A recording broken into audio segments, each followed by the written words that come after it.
Buenos días, estamos en Directo América de France 24. Muchísimas gracias por elegirnos. Yo soy Rosa Pérez Masdeu. Vamos con las noticias. En medio de las ruinas, decenas de miles de personas vuelven a emprender el regreso a sus hogares en la Franja de Gaza en el segundo día de cese el fuego, mientras el presidente del Líbano condena un nuevo ataque israelí contra el sur de su país. El primer ministro de Francia, Sébastien Lecornu, asegura que la lucha contra la inseguridad será una prioridad de su gobierno.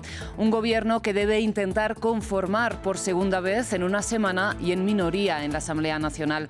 Entrevistamos en esta edición a una diputada macronista.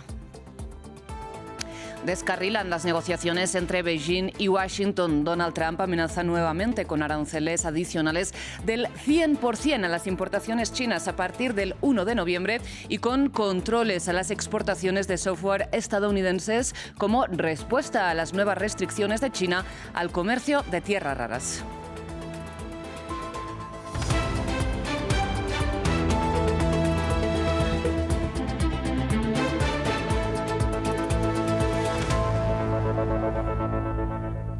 Empezamos las noticias en la Franja de Gaza porque en el segundo día de cese el fuego, decenas de miles de personas regresan a sus hogares en medio de las ruinas. Según las cifras de Naciones Unidas, la ofensiva israelí ha destruido o dañado el 90% de los edificios residenciales del enclave palestino y ha causado el desplazamiento forzado del 90% de la población. Este sábado, como ven, se repiten las escenas de enero cuando entró en vigor la tregua que luego Israel violó el 18 de marzo. Mientras las tropas israelíes empiezan su repliegue, pero mantienen el control del 50% del territorio ocupado. Y en Israel, los familiares de los rehenes esperan la liberación de los secuestrados por Hamás. Martín Gripo nos amplía. Entre los escombros, gazatíes regresan a lo que queda de sus hogares. En medio del alto al fuego entre Israel y Hamás, miles de personas vuelven a la ciudad de Gaza. Nos dirigimos hacia lo desconocido, realmente lo desconocido. Ni siquiera sabemos a dónde vamos. Incluso en los campamentos no encontramos un lugar donde montar una tienda, si es que existe alguno. No sé qué decir. Las imágenes hablan más que cualquier palabra. Destrucción, destrucción y más destrucción. Israel ordenó a sus tropas cesar el fuego contra el enclave palestino, en medio del acuerdo de tregua firmado por las partes en conflicto, aunque el ejército israelí se ha replegado, aún controla cerca del 50% del enclave. Vivíamos aquí, la primera planta fue atacada y destruida y la segunda también. Ahora solo es un montón de escombros. Lo que más deseamos es que cese el baño de sangre. Eso realmente nos alegra. Mi hijo fue martirizado, que Dios tenga piedad de él, pero estamos felices de que al menos haya cesado el baño de sangre. Mientras, en Israel, familiares de los rehenes esperan ansiosos el regreso de sus seres queridos, secuestrados hace más de 2 años. Siento que el pueblo de Israel estuvo conmigo, me acogió y me quiso durante 2 años, más de 2 años. Todas las organizaciones que estaban aquí nos apoyaron de verdad. No hay nada como el espíritu optimista de una nación como esta, sin invitación, sin nada. De hecho, ahora estoy emocionado, porque siento que todos los que están aquí simplemente no podían hacer otra cosa que estar aquí.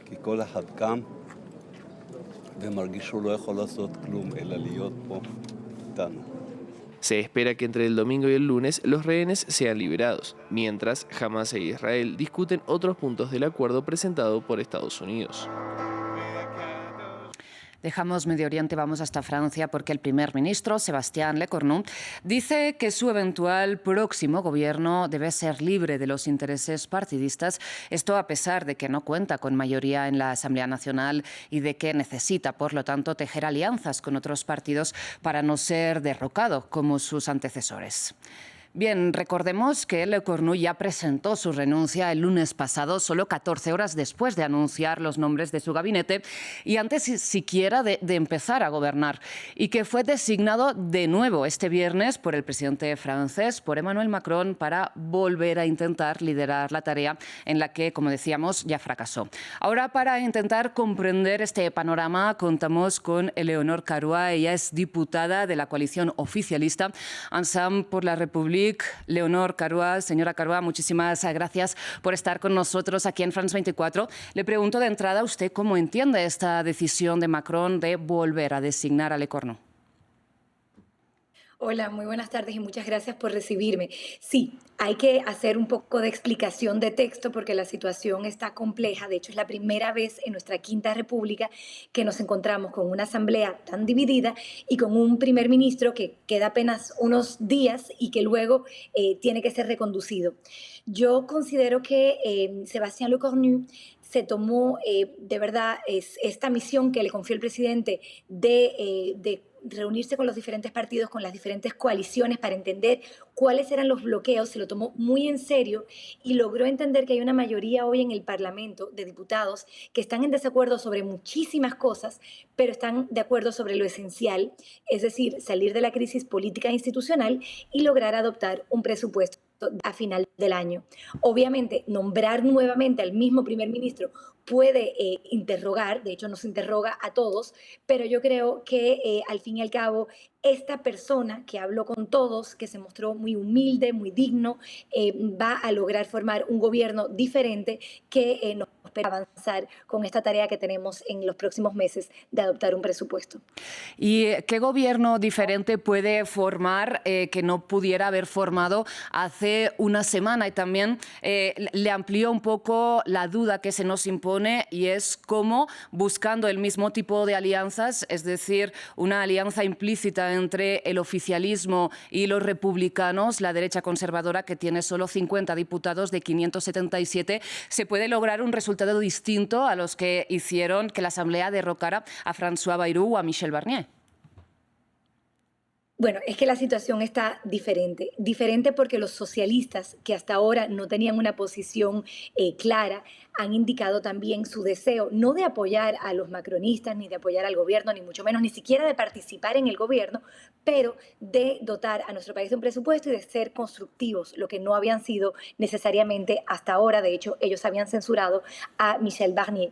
¿Y por qué sería diferente que Lecornu 1, que el psicodrama que hemos vivido a Francia desde hace unos cuantos días?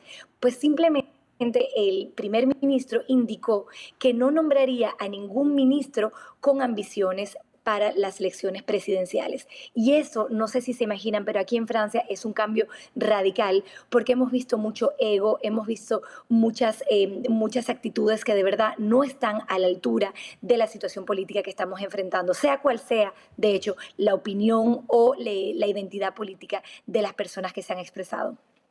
¿Y cómo sabe usted que los socialistas no van a censurar a Sébastien Lecornu en la Asamblea Nacional? Yo no lo puedo saber de manera segura, pero he visto cómo su actitud ha cambiado en los últimos días y cómo han indicado repetidamente tener en cuenta, tener en consideración el interés de la nación, es decir, que no hayan unas nuevas elecciones caóticas en las cuales probablemente saldría reforzada la extrema derecha, pero sin mayoría, entonces una situación de bloqueo similar a la que estamos viviendo hoy, y al mismo tiempo han indicado querer trabajar a cambio de algunas victorias simbólicas, como por ejemplo que se vuelva a poner el tema de la reforma de las pensiones. Todas esas son cosas sobre las cuales se puede hablar y se ha estado conversando. Por eso, por más oscuro que parezca el día, yo veo que hay un camino y que las nubes se están alejando.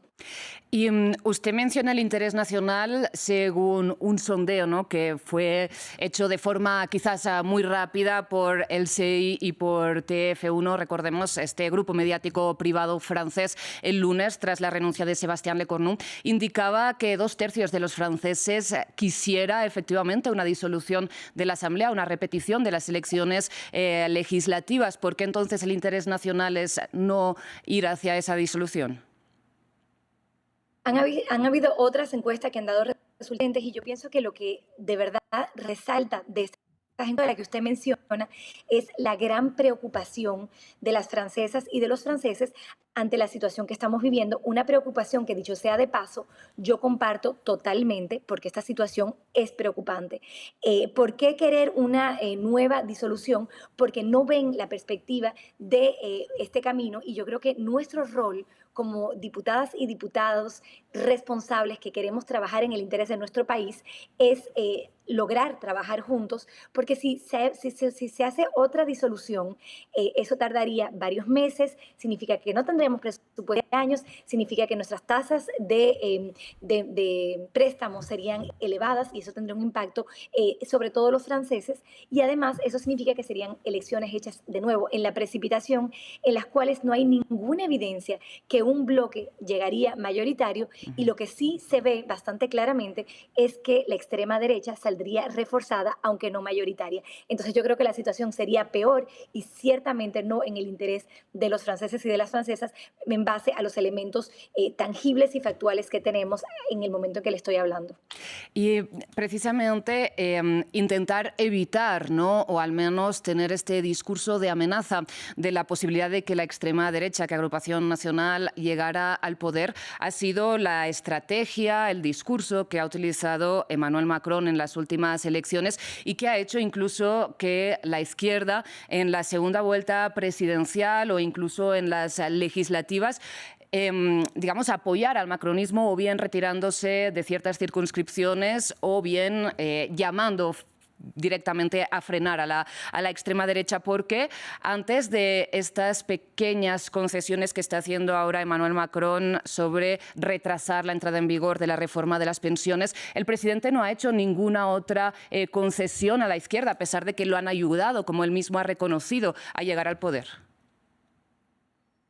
En realidad, el presidente no es quien gobierna. Esto es algo constitucional y yo creo que es importante volver a reiterarlo. El presidente preside, es el de nuestras instituciones, a él le toca nombrar al ministro, al primer ministro y al gobierno, pero a quien le toca gobernar realmente, y esto es muy importante, es al gobierno bajo el control, la tutela de la Asamblea Nacional. Y en ese sentido yo creo que aquí hay un cambio radical.